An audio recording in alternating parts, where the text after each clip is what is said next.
I'm going to go ahead and call this Brooklyn City Council meeting to order. Mary Jo, can you please call the roll? Stephen Coyle. Here. Andy Selhertz. Here. Kathy Pucci. Here. Aaron Borowski. Here. Kevin Tansky. Here. Sue Grodick. Here. Meg Ryan Shaki. Here. Please join me in the Pledge of Allegiance, and then we will have opening remarks by Councilwoman Pucci. I pledge allegiance to the flag of the United States of America and to the republic for which it stands, one nation, under God, indivisible, with liberty and justice for all.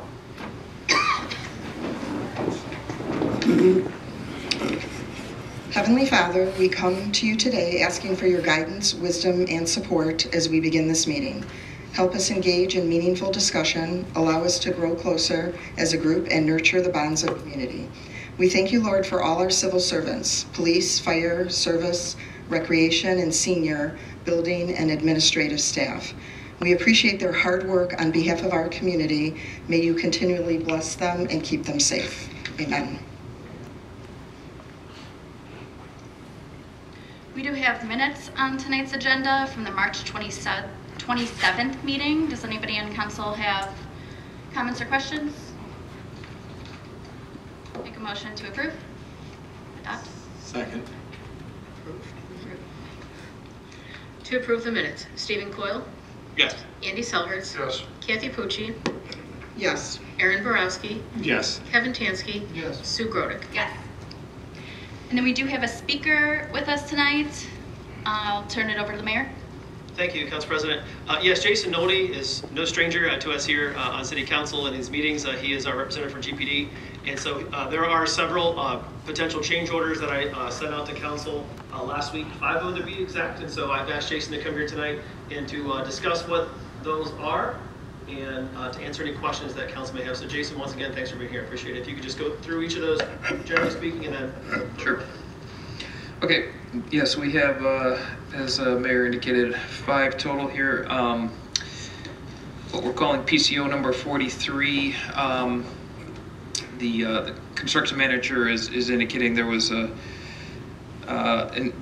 area missing from the drawings related to a small section of knee wall that is required as far as the layout goes. There's a little bit of back and forth on this one, so I'm kind of considering this one a not to exceed number. I think this one may get revised, but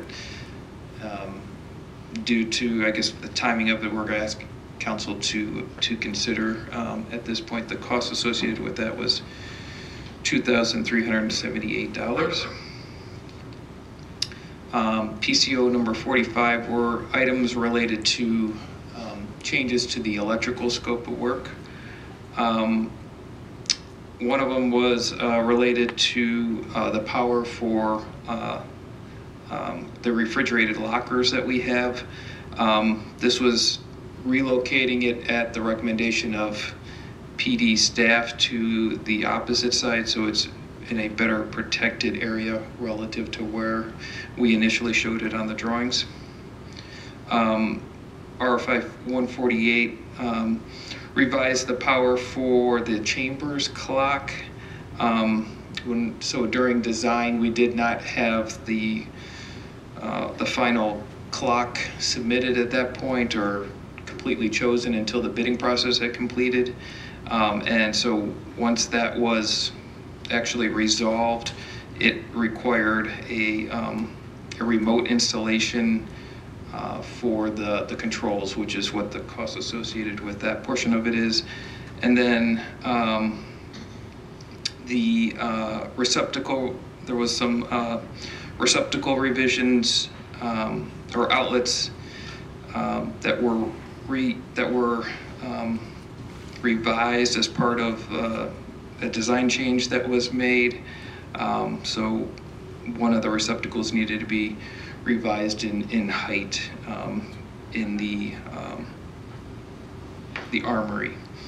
The cost associated with that PCO was $3,963.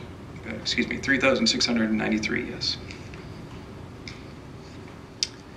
PCO 51. This was something that our architect and engineers had misdocumented. It's the thermostats at the jails. They require a special thermostat, and so this was revising the devices to comply with the state requirements. Cost associated with that was $5,814. PCO 52 are some additional electrical revisions. One related to RFI 179, which was a conflict between the architectural and electrical drawings. And it just, because of its location and the limitations to the jail's ceilings and maintaining security, needed to be revised. The RFI 181 was a difference between the mechanical and electrical drawings in terms of the phase type for the motor starter schedule. There needed to be a revision once the equipment was installed. It was identified that there was an issue between the two. And then RFI 195, the motor disconnect for the air compressor associated with the dry sprinkler system did not function as intended, so there was some costs associated with replacement of the service disconnect. Costs with that was $6,280. And then PCO 55, this was replacement of a casting for one of the storm drains in the yard. It was initially, if you remember, we had an early site package, so all of the details in terms of the entry plaza weren't completely worked out. We had initially called for that to be existing to remain, and with the final design to make it ADA compliant, that casting needed to be replaced. So this is a cost of $2,110. I will say that we've already had conversations with our architect and engineer related to items that are a result of an errors and omission, that we've issued some letters that we would be recouping some of the costs that were added to the project as a result of that. And as I've kind of outlined, some of these are going to fall into that category as well. Before Council asks questions, so just to reiterate what Jason said, Panzica is the one that has to do this work, and so it has to be paid for, for them to do it.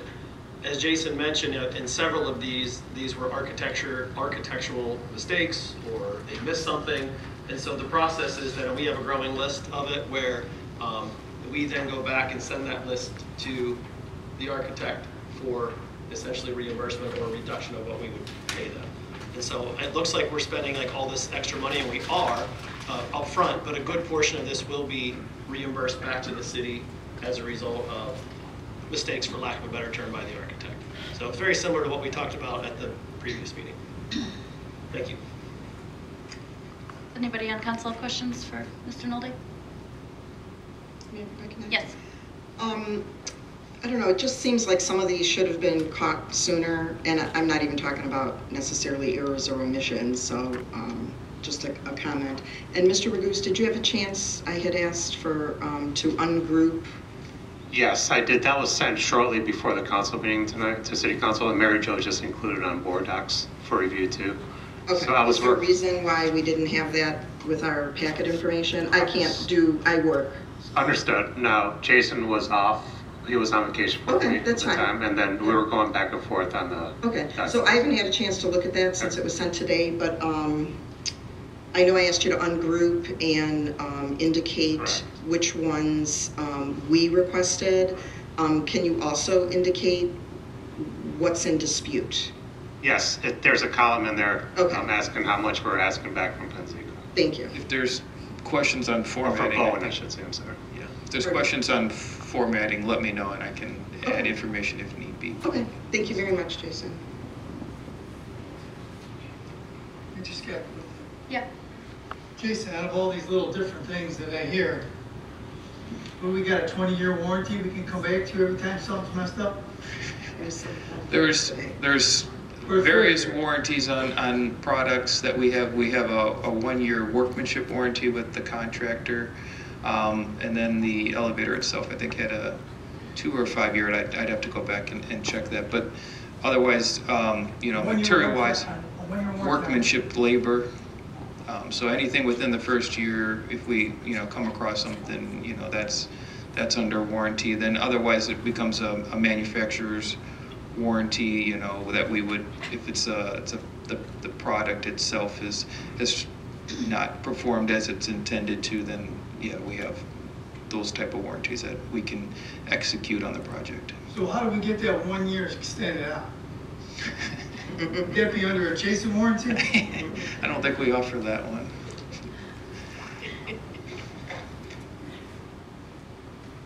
Anybody else on council? Thank you. Thank you.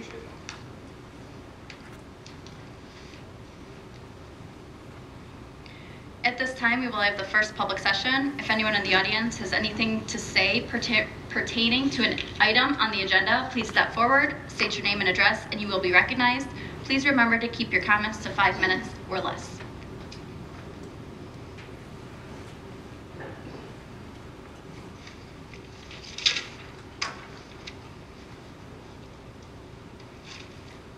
Okay. At this time, we will have reports of committees, commissions, and boards. We will start this evening with the Recreation Board. Councilman Tansky.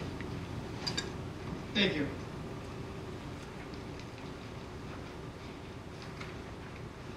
This year's Brooklyn Memorial Day Parade and ceremony will be held on Monday, May 29th. Join us in honoring the men and women who've given their lives for our country. To participate in the parade, please contact Rachel at rlaskowsky@brooklynohio.gov or call 216-635-4283. Parade will kick off at 11 a.m. from the Brooklyn Recreation Center. Will proceed east on Memphis, south on Ridge, west on Biddulph, and then north on Rodone, ending at the Brooklyn High School Stadium. Special ceremony will begin at noon, where families will be invited to state their loved one's name. The Senior Center list of events for May are May 3rd, trivia with Vista Springs starting at 11 a.m. Trivia, snacks, and refreshments available. This is a free event. May 4th, spring craft class with Louise, 9:30 craft class, spring floral potted arrangement, fee $10. May 5th, Derby Day party, 11 a.m., 3 p.m., dress in your Derby Day attire. Games, horse races, lunch provided, fee $6. May 9th, presentation, best housing and living options, 11 a.m. Myron Buck from Carroll Patrol will be in-house to discuss the best senior housing communities based on your loved one's needs. May 17th, the Avenue presentation, 10 a.m. nursing homes, erasing stigma. May 24th, Guardians Watch Party, 1 p.m. Dollar Dog Day, concession style lunch will be available with $1 hot dogs, popcorn, and $2 hot pretzels. To register, call 216-635-4222 or visit the Brooklyn Senior Center. Silver Sneakers revenue for 2022 was $25,406.50. This figure was down from last year due to the pole being out of service for 3 months. The next Recreation Board meeting will be held on May 15th in the Rec Center meeting room at 7 p.m. And that concludes my report. Thank you. Next up, we have the Domestic Abuse Commission report.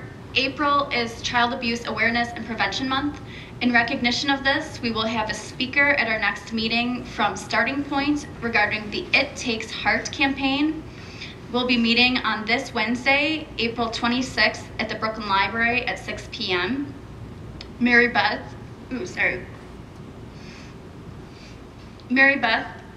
we'll be talking about the need for responsible foster parents.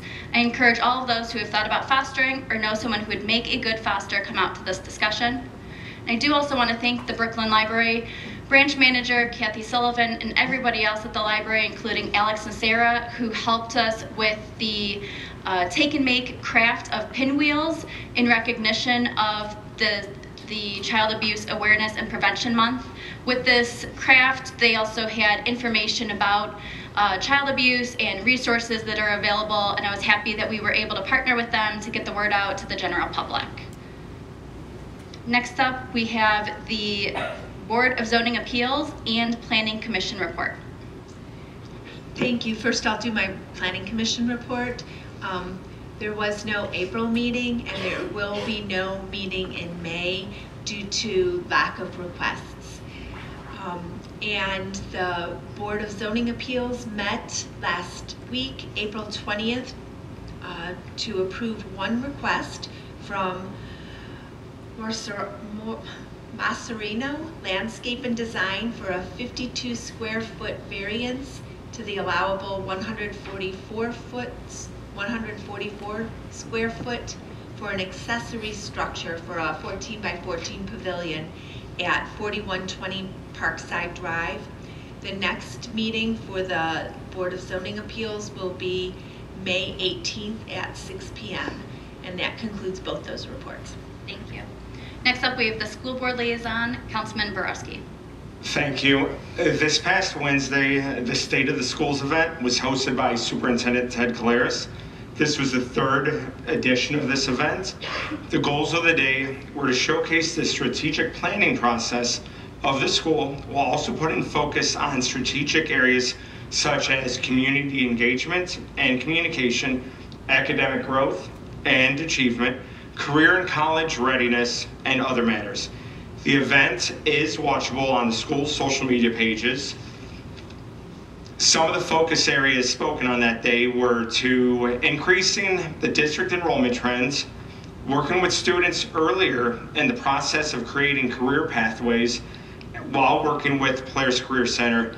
And Dr. Kalaris really spoke on the importance of focus number 5, which was overall attendance. It being important that students are either in their seats at school or in front of their home computer for their digital learning.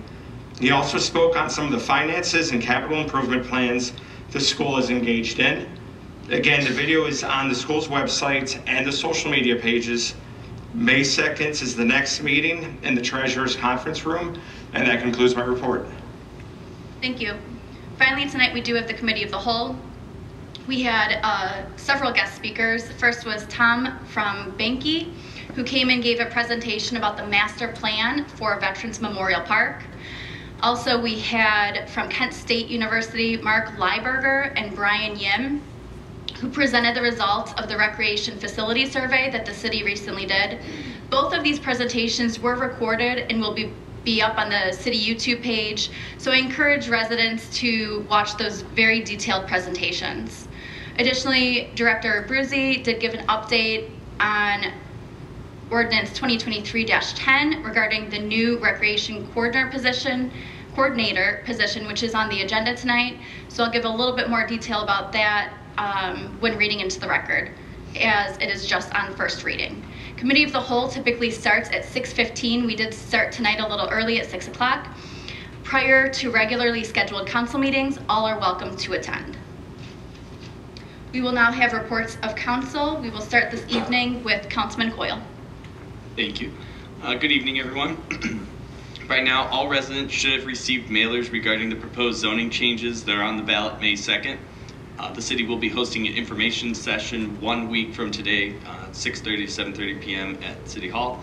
This is a much needed update to our current zoning code, and I really hope that residents take the opportunity to vote and to vote for these changes.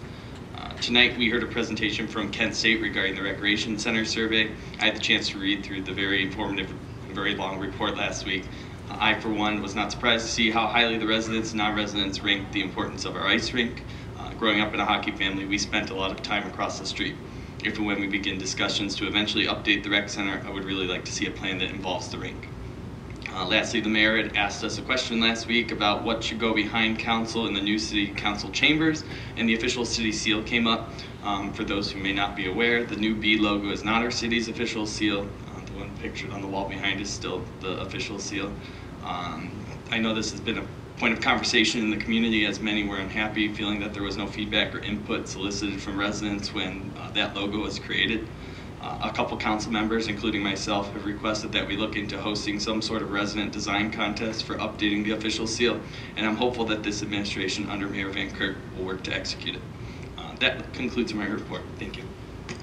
Thank you. Next up, Councilman Solchertz. Thank you. Good evening. Short story on the LED conversions. Ridge Road south of 480 was completed, well, almost. They ran out of fixtures with the wattage they needed. They're short one. They're going to be able to reach that through the Arby's parking lot. We asked them to do that with the construction going on before it started, so not to impede traffic.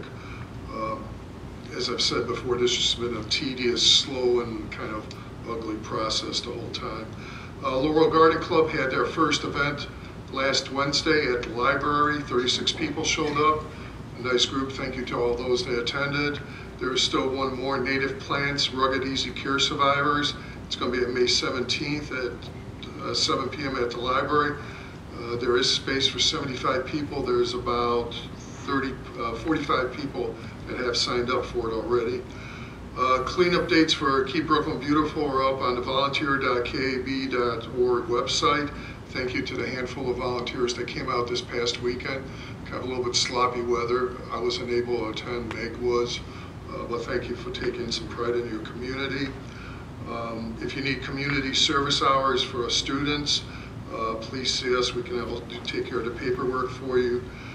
Big Community Service Day, once again in cooperation with the schools, will be on Monday, May 22nd. There you probably should see about 200 to 250 students going across the city at various spots, putting their hand to work at trying to help our city look clean. And that concludes my report.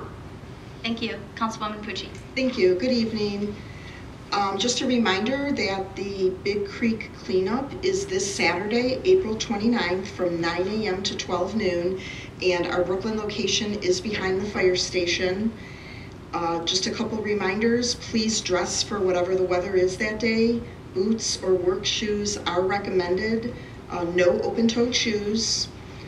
Bags and work gloves are provided, and any youth under 18 must have an adult with them. Just another reminder about the election. I know Mr. Coyle already mentioned it. It is important. I know generally primaries don't have a high turnout rate. Through today, we've only had 183 applications for vote by mail ballot.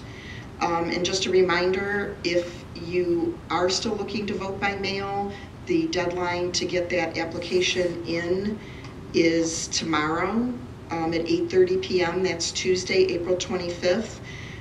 If you're not planning on going to the polls or you can't make it on Tuesday, May 2nd, you can still vote early through this upcoming Sunday. Please just make sure you check the hours because they do fluctuate during the week. And if you are going to vote in person, please make sure you bring appropriate ID. There have been some changes which we've mentioned here before. Mr. Abruzzi, normally we provide transportation for seniors who need a ride to the polls. Have we had anybody who's indicated that need, or because I know now we're with the outside service? I mean, no one's contacted us to my knowledge. Okay, all right. Can we kind of get the word out there?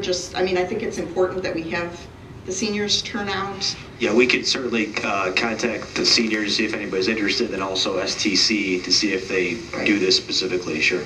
Okay, thank you very much. Just to kind of piggyback on what Mr. Coyle mentioned about the city seal, I was on the branding committee, so I'm not opposed to the B logo, but through that committee, it was very clear that that is a logo, you know, something that we're trying to create an identity. It is not the official city seal. We had talked years ago about the idea of engaging the community to update our city seal. There are other cities who have done this very successfully and generated a lot of interest in their community. So I'm hoping that we are going to be able to move forward and do that. But in the meantime, this is my personal opinion, I think the official city seal should be in the room where we conduct official city business. And my personal opinion is that we should carry the seal that's right here over with us until we update the seal. And you know, I can't see wasting the money on putting a B there. I know that Mayor Van Kirk mentioned that, you know, we're going to try and do it in a way that it can be moved. But I know in the artist renderings, we showed the B at the entrance to the, like, as you go up the steps. Are we still planning on that, or was that just an artist conception? It was an artist conception, but we are looking at possibilities of having someone do that. Okay. But nothing, we haven't really gone any further than that yet. Okay. Honestly, just because a lot of times with a logo, size makes a difference because you want it to be sized appropriately for the space. I believe instead of paying for it to be sized for the council chambers, that let's find a good place for the B and pay for it to be done there. And I believe that completes my report. Thank you. Thank you. Next up, Councilman Borowski. Thank you. April is National Garden Month. Back in 1986, President Reagan signed a proclamation designating a National Gardening Week. Back in 2002, it went to being the entire month of April. According to UrbanGardenGal.com, there's 10 general benefits to home gardening: exercise, stress relief, increased happiness, brain health, boosting your vitamin D levels. It encourages healthy eating, mindfulness, less food miles, and it saves you money. That's again from UrbanGardenGal.com. And speaking of gardening, earlier tonight, Jack and others were speaking at the Committee of the Whole on updating certain areas of Memorial Park. One of them is a community garden, which I've been speaking with Jack for a few months on. I'm excited about the prospects of that happening. Again, it's early in the discussion points, and that concludes my report. Thank you. Next up, Councilman Tienski. Thank you. First, I want to give hats off to a councilman he is on it all the time when it comes to these street lights. That's Andy Sellards. He does a lot behind the scenes. When these street lights go down, when residents call him or I call him, he comes out to that street, assesses that light, and he rides CEI with many emails to get those lights turned back on. So I really congratulate him, and I can't say more for what he does behind the scenes to ride around. There's a lot of times you don't see this, to ride around the streets, to look at these lights and make sure they are on and maintained. So again, Andy, I do appreciate that. I've had a couple lights. I have residents call me back. They're back on within a couple of weeks. And also with the new lighting, it's looking better and better too. So thank you on that. The second thing, over to the mayor. And these residents here have been awfully quiet, but they weren't quiet in the beginning, so it starts to worry me what's going on. Brookway Lane. Since this construction has been going on, Brookway Lane's been awful quiet unless you get calls, because normally I get a lot of residential calls when there's issues. Brookway Lane has been awful quiet. Have you gotten any kind of, through this whole construction, any kind of issues with the residents over there? I know there was supposed to be fencing, there was supposed to be trees. Has that been followed up on? Do you know? I know I've been going back and forth with the former mayor about that street.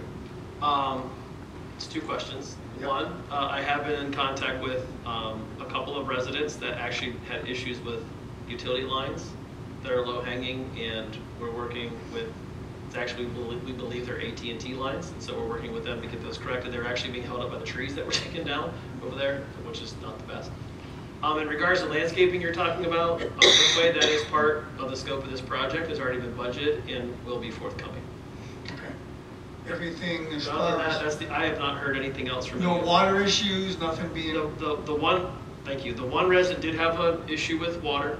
I worked with Panzica, and they put, I forget what the technical term is for it, but basically to drain that water off of there, along their fence line, onto city property and into the storm drain, and it seems to have taken care of the issue. We've not heard any complaints since then. the reason I'm bringing it up, before they hightail it out of here and they disappear, I just want to make sure those residents over there are not going to have issues. You know, like I said, the resident with the water issue, I haven't heard anything from in probably 3 weeks, if not more, since they've done that work.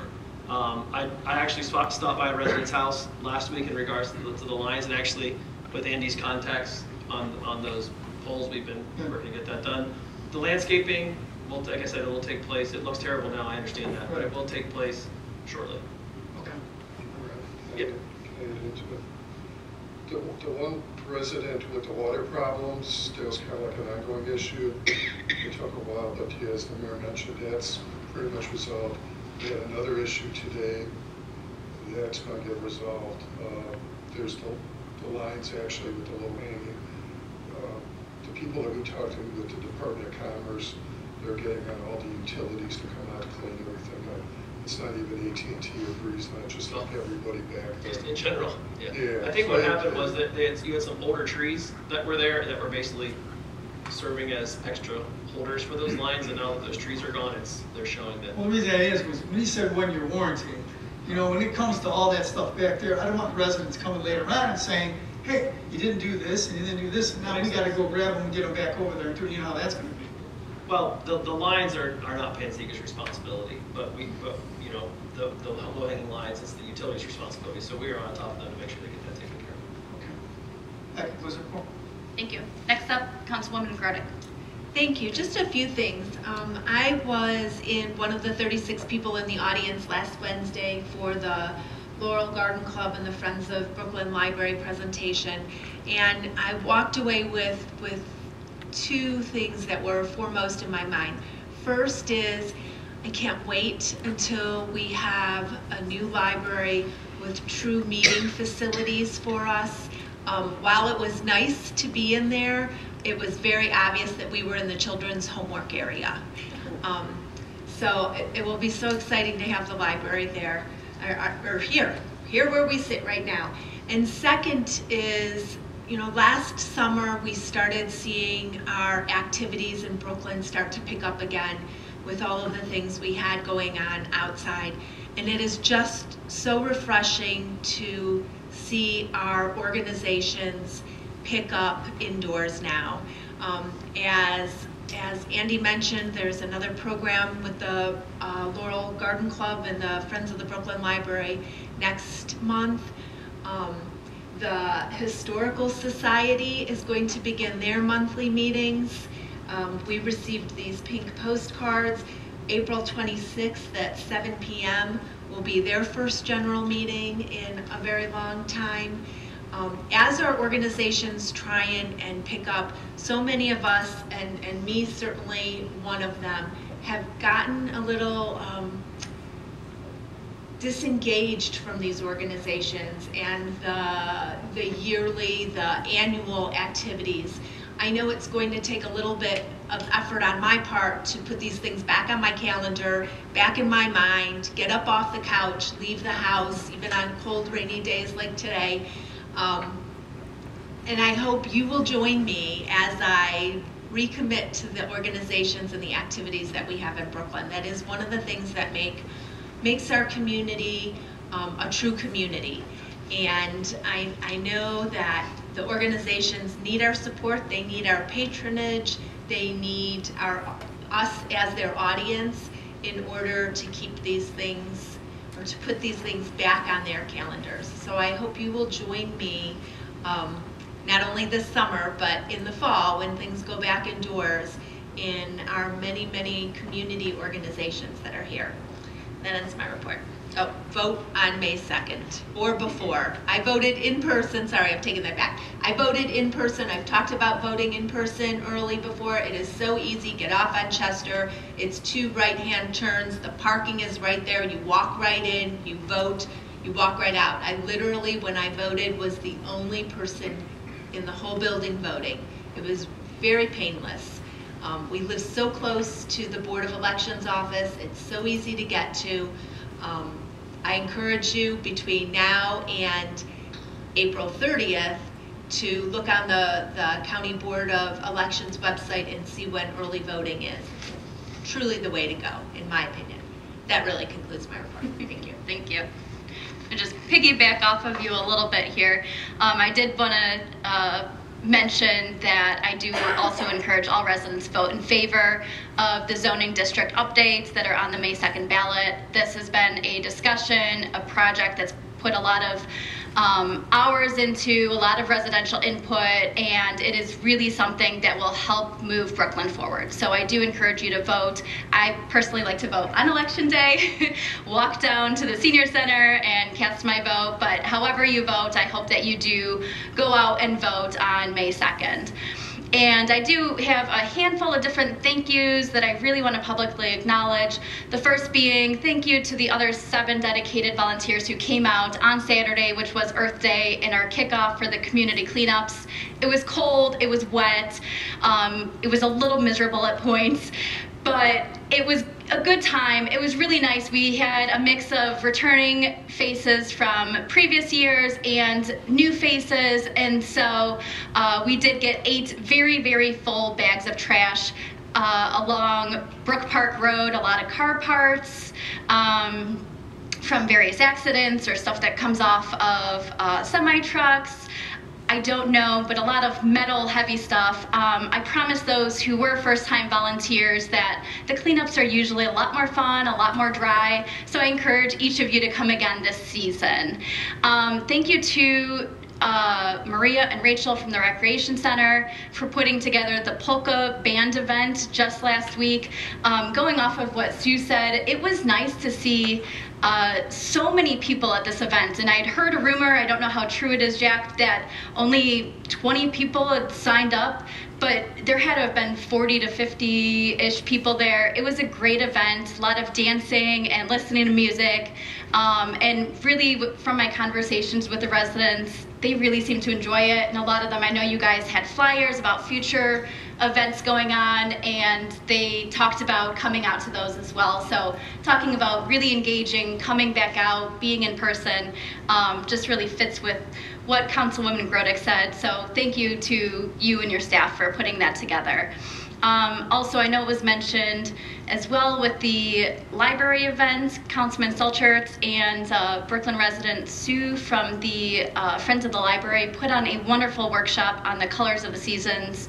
I know Andy has mentioned this is the start of hopefully an ongoing program for residents about garden. He's head of the Laurel Garden Club now, so I could tell from the packed room that this is something that residents are interested in, and hope that these really do continue past the May one that we do already have planned. And finally, I want to give a big shout out to the Brooklyn branch of the Cuyahoga County Public Library. I know we have talked many times here up at council meetings about this amazing resource we have right here in our own city. And our county library system is recognized nationally. It's a great great resource to have just in our county, but also to be lucky enough to be one of the cities that has a branch right here in Brooklyn that is also expanding. This week is recognized as National Library Week, so to all of the hardworking staff that make the Brooklyn branch as good as it can get and getting better with the new branch that'll be here with additional programming, I just want to say thank you to all of you. And that ends my report, and we will continue with the mayor's report. Thank you, Council President. Just several things to update Council and the residents on. The Royal landscaping portion of the I-480 Tiedemann Quadrants has begun. The trees have been planted, and the work up there should be completed by the end of May. As was already mentioned, the administration invited Tom Zarfos from Benke to the Committee of the Whole meeting to discuss the master plan for Memorial Park. Normally our committee of the whole meetings are not recorded, but this one was recorded due to the content. I would encourage residents to go onto the YouTube page once it's uploaded and to watch the master plan discussion on there. It's very exciting. We're going to see our park revitalized a little bit more. It's already a great park, but just enhanced and adding some different things to it. And we'll be in discussions with council and my administration and then set plans for the upcoming capital budgeting that will take place this fall. Construction schedule, as of right now, we're still on schedule for a May 5th construction completion date. Ribbon cutting will be set at noon on May 23rd. The 3 new firefighter candidates that are on schedule to be hired this year are in their final leg of testing before offers will be made. 2 of the candidates are current part-time firefighters here in Brooklyn, so they're no strangers to this community. The 3rd one has been hired as a part-timer to get a jump start on training, and we would anticipate having that testing and those offers finalized here in the coming weeks. As was also mentioned, the administration invited Mark Lieberger from Kent State University to our committee of the whole meeting where they discussed the recreational survey that took place last year.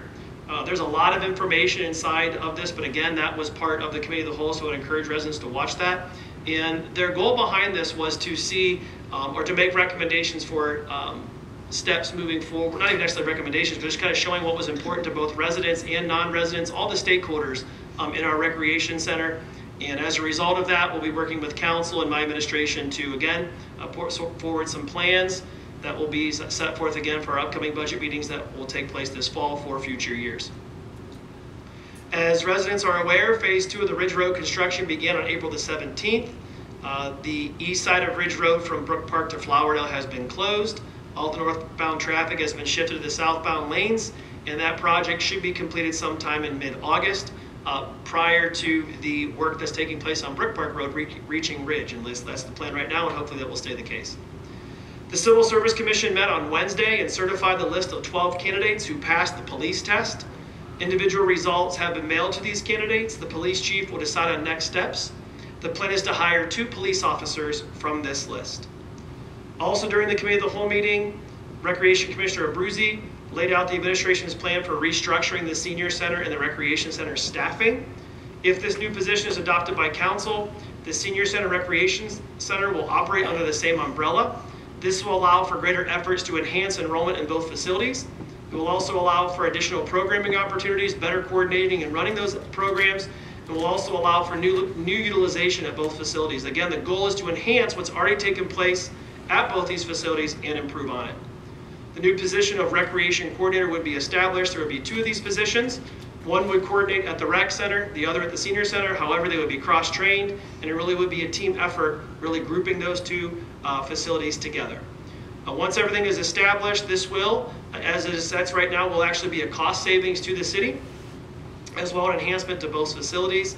And the adjustment will just be the first step in really enhancing the recreation department based upon the survey that we discussed at the committee of the whole.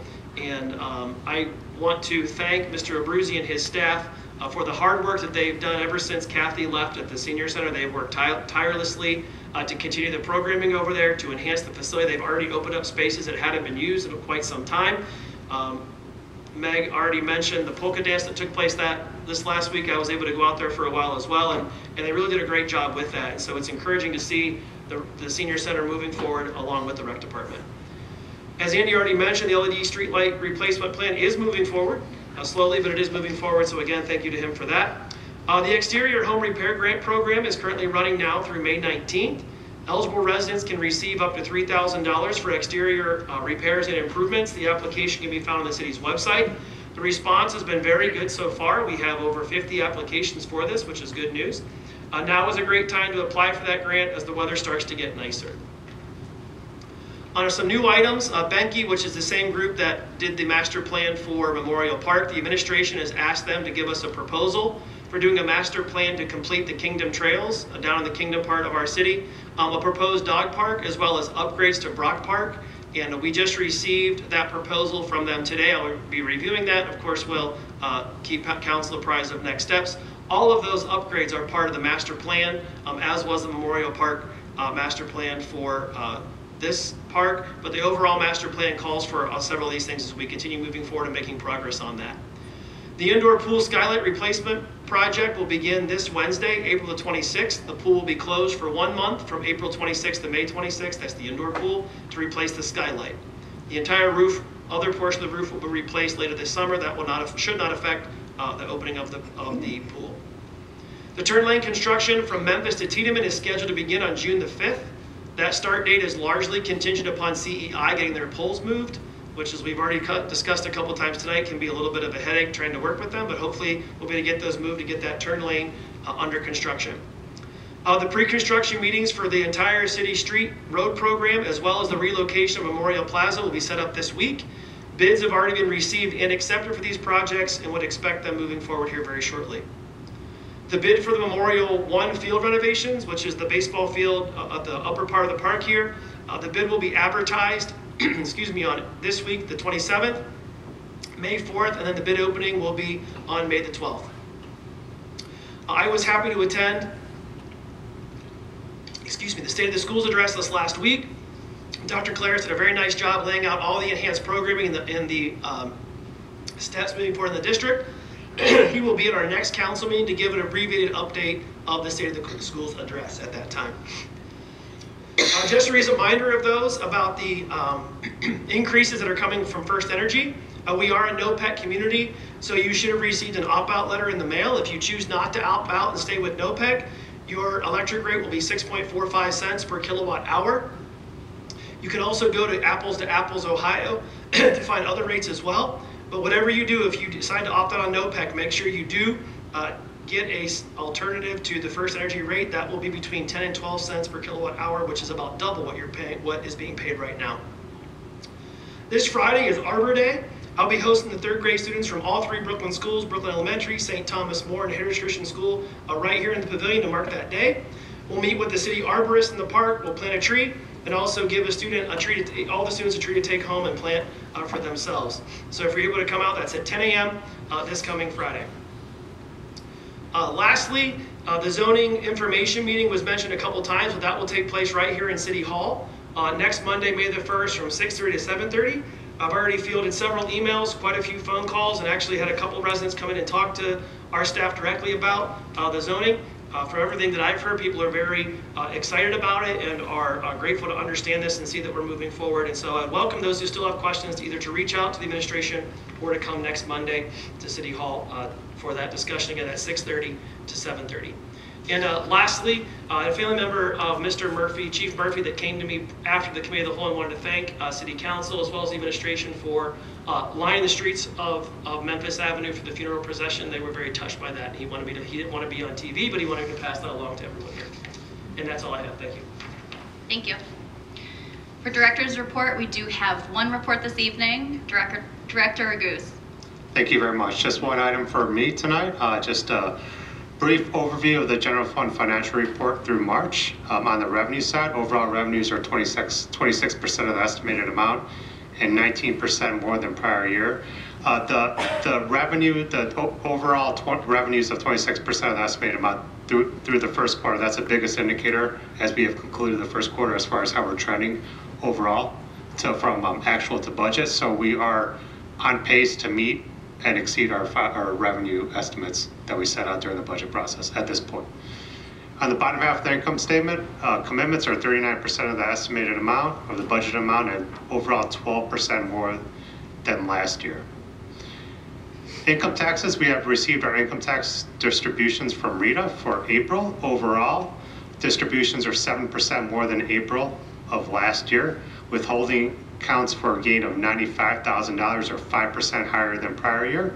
And net profits and individual taxes account for a gain of $46,000. So overall, this is tracking very much similar to the first 2 months of the year. We've seen an uptick in income tax collections that we anticipated this year, and it's more than prior year, and it's right at where we budgeted for the first quarter. So are there any questions from City Council?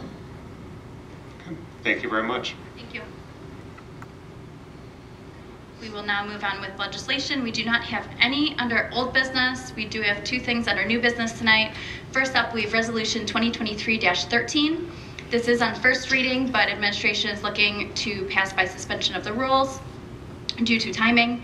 Amending Resolution 2023-12, approving of a construction budget and authorizing execution of guaranteed maximum price amendments for the City Center project and declaring an emergency.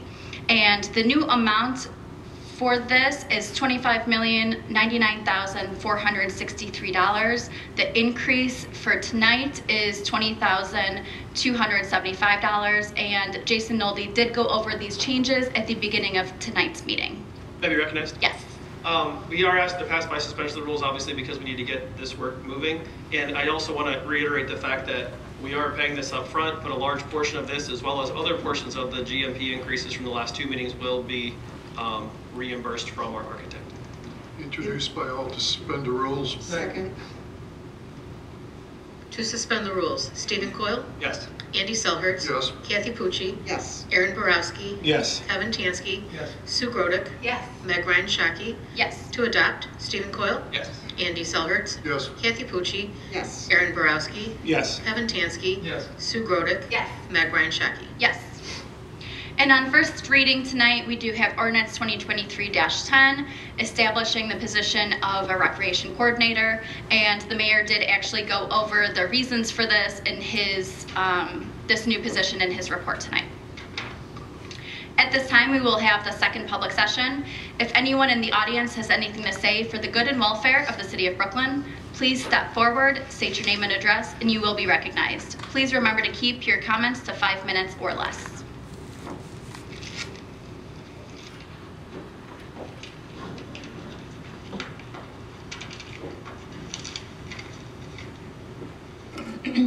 Kelly Crawl, 10523 Manoa Avenue. Speaking as a private resident, it just so happened that tonight that all the 2023 candidates were here, and as a resident, I would highly recommend and strongly urge that each of you participate in a Meet the Candidates night. Even if you don't want to, I think it's important for the residents. I didn't want to do it. I hate public speaking, but I just knew that it was important to others, and I know I have friends that, you know, we're discussing it and they just want to know what's important to you, what's important, you know, what goals you have for the city, and it would just, you know, for everybody to hear everything at the same time rather than on Facebook or social media, because that's not really the place that we should be getting our information. So that's the first thing. The second thing regarding the zoning is I wanted to thank council for taking the input of residents into consideration. I don't know if I was the only one that spoke about my street, but I'm glad that I did, and I appreciate, you know, you taking it into consideration and making the choice that you did to not rezone it. That's all I have. Thank you. Thank you.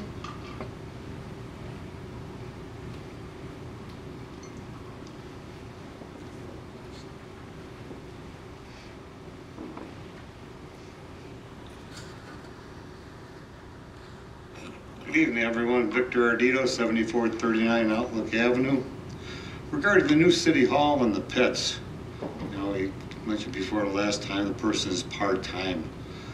What's going to happen when the person's not there? Are animals, cats, dogs going to be stored there? And is the old building still being used next to the police station, or is, because I've seen a truck, you know, seen the woman pull in there with the truck. I was wondering that. I thought it was all closed down. And as Kevin mentioned, regarding a warranty with the company, something looking at like what happened with the fire station. They designed this thing and it wasn't 100% proper, and I'm guessing the city's forking the bill for that thing.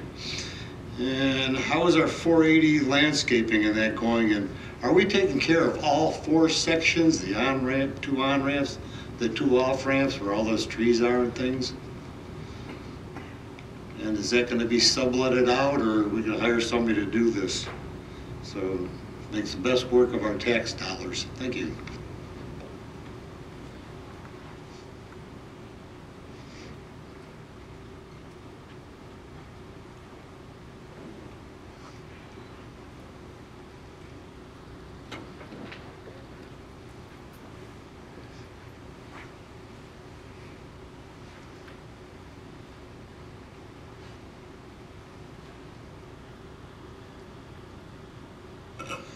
Good evening, Eric Dragney, 4201 Dawncliffe Drive.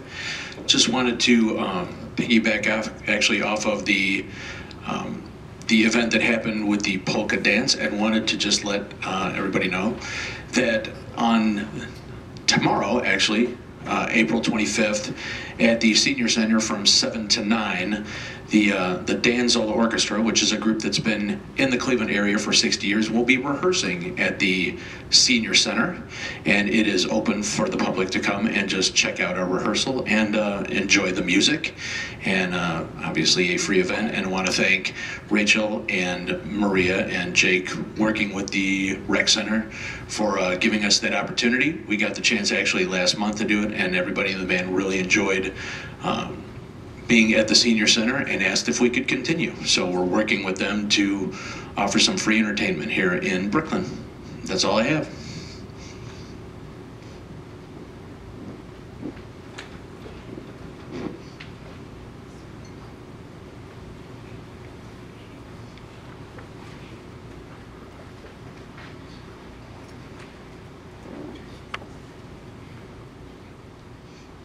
Good evening. Liz Dragney, 4201 John Cliff Drive. This weekend, my husband and I spent a rainy Saturday morning celebrating Earth Day with the Keep Brooklyn Beautiful team, doing some community cleanup. We spent about 2 hours picking up the litter around the intersection of Tiedemann and Brook Park Road. And as Meg mentioned, we had 8 bags of litter and trash off the streets. The next organized meetup is at the Brooklyn Fire Station for the Big Creek cleanup that Kathy mentioned earlier. I think it's really cool they provide the supplies, and hopefully the rain will hold off. So this activity got me thinking about the city that we live in. Brooklyn, Ohio is a place of contrasts. It's a place where folks of all income levels live side by side, where old and new ideas coexist, and where the past and the present often collide. We once had a mayor that led our city for over 50 years. Mayor Coyne was very progressive for his time, and that energy was obvious. The motto of Brooklyn's past could easily have been, just try to stop us. I believe that's what made post-World War II Brooklyn so great. Most of our city's founders are gone, so it's up to us to continue the progress that they started. I've always viewed Brooklyn as a city full of possibilities, and I like what I've seen since moving here in 2019. We're a city with new leadership, and the progress is evident. If you look at Facebook, specifically the private group forum pages, you might notice that there seems to be 2 main chat groups with different focus.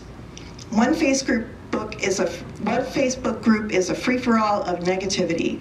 It depicts our city as a cesspool of crime and poverty with exaggerated accusations without any proof. They complain about everything but never seem to offer any solutions. Minor misunderstandings get blown way out of proportion. Trying to navigate through this group can be a frustrating experience to any resident, no matter how long you've lived here. That's just one Facebook group associated with our city, however. If you joined a different group called Meanwhile in Brooklyn, where the drama and misinformation are more closely moderated, you won't see this sky is falling, Chicken Little, drama-filled rumors. The Meanwhile group doesn't spend every day dwelling on the negative and attacking people they don't like. In the Meanwhile group, you're more likely to hear about what the leaders of Brooklyn are really doing to make our city a better place to live. The members there are more sociable and more informed. They answer questions whether they know you or not, and share information you can really use. Sue mentioned a return to the groups and organizations she used to love before COVID kind of threw a wrench into everything. If you're new to Brooklyn, welcome. You will find there is always something to do here, from arts and culture to family activities to sports. If you follow the City of Brooklyn, Ohio Facebook page, you'll stay even more up to date with the events and information you need without having to wade through a ton of negative gossip to find it. And of course, our city's website at brooklynohio.gov, the City Library, Senior Center, Recreation Center, and City Hall are all great sources of information. You can see for yourself how our city is growing in the right direction. In the end, the city of Brooklyn will be what you make of it. If you spend all your time looking for the negative and let problems get to you, you'll never be happy here. But when you're willing to come together as a community and contribute in a constructive way, you will see a place of hope and possibility. You'll find someone who can listen to problems and, better still, help brainstorm solutions. You'll find opportunity and belonging. It's okay if you can't always physically attend events yourself. Encourage your friends and family who live here to join in. You'll soon find that things will start to feel more positive. Try it for a while and see what happens. Is our city perfect? Of course not. But the good news is, if you have a concern about something you have heard or read on social media or in the news, don't hesitate to call one of our city council members or send an email to them and get the facts without the spin. Tell them your concerns in a constructive way, and I know they will promptly send you a response. Let's make sure we're passing down the right ideas to the next generation, just like our parents did for us. It's the only way to make sure Brooklyn stays fresh and exciting and remains a great place for all of us to live in. Brooklyn, Ohio is the place where people from all walks of life can come together and build a better future. It's here for all of our residents. Come on out and enjoy it. Or, in the spirit of Mayor Coyne and our city's founders, just try and stop us. Thank you.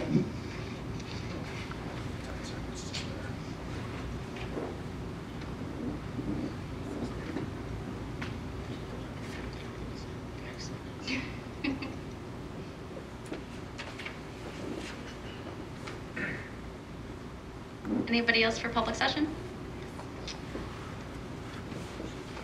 Yes. Just to answer a couple of questions that was asked. The I-480 Tiedemann landscaping will be completed. Should be per the contract with ODOT, has to be completed by the end of May. This year we are only doing the 2 quadrants that are currently under construction that have the signs located on them. So we're not doing anything with the other 2 quadrants. We haven't got permits from ODOT or anything with them, so those are still theirs. Next year, it's in our budget to do landscaping on those 2 quadrants as well. Obviously, no signs since they're exits, not entrances into our city. As far as taking care of that property, we're still seeking additional quotes for what it would cost to outsource that, and Mr. Verba, our service director, is working on that. There's been no decisions made on that. As far as the current animal shelter, yes, it is still operational. As far as taking care of animals, any animals that will be in the shelter anytime will be taken care of. I don't know the ins and outs of that. That's Miranda in the police department's responsibility, but yes, they are taken care of. Liz, thank you very much for talking about how great Brooklyn is. I very much appreciate that, and she's not wrong. My family and I chose to move here 17 years ago, and I'm very glad that we did, and so thank you for that. Also, she said you could email the council with any questions. You're also welcome to email me as well, and happy to answer them. Just met with a couple residents today that had some questions about some things, and so thank you for that. Maybe recognize, I've got a question kind of to piggyback on Mr. Ardito's question about the landscaping.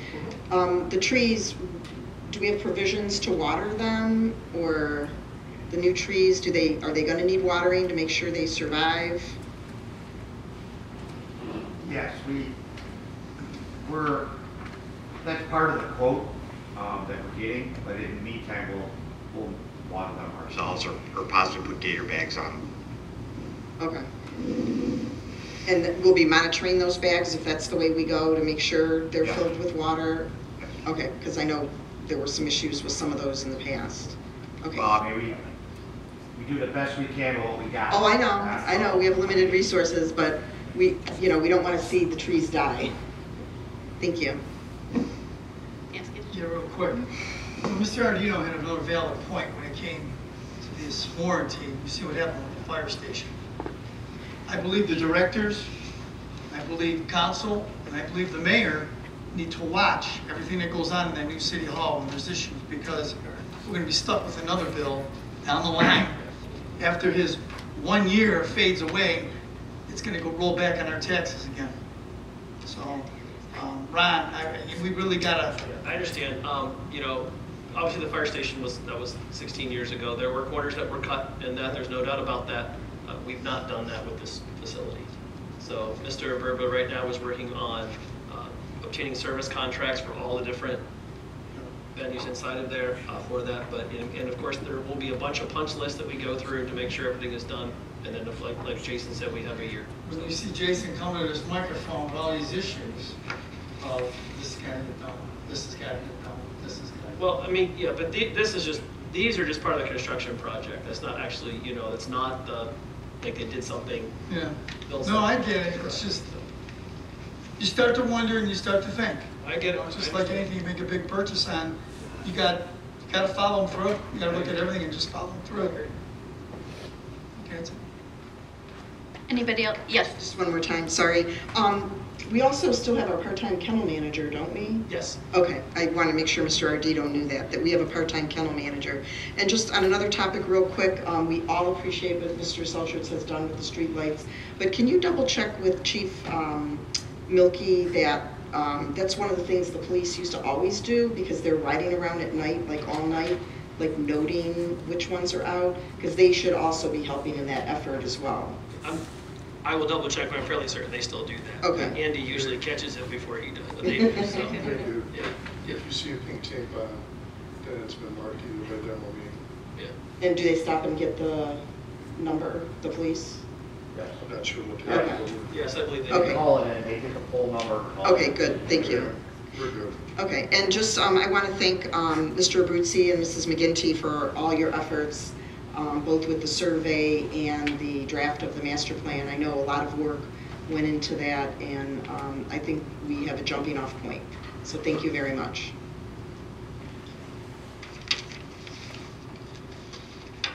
Make a motion to adjourn. Second. To adjourn, Stephen Coyle, Yes. Andy Selhertz, Yes. Kathy Pucci, Yes. Aaron Borowski, Yes. Kevin Tansky, Yes. Sue Grodick, Yes. Meg Ryan Shaki. Yes.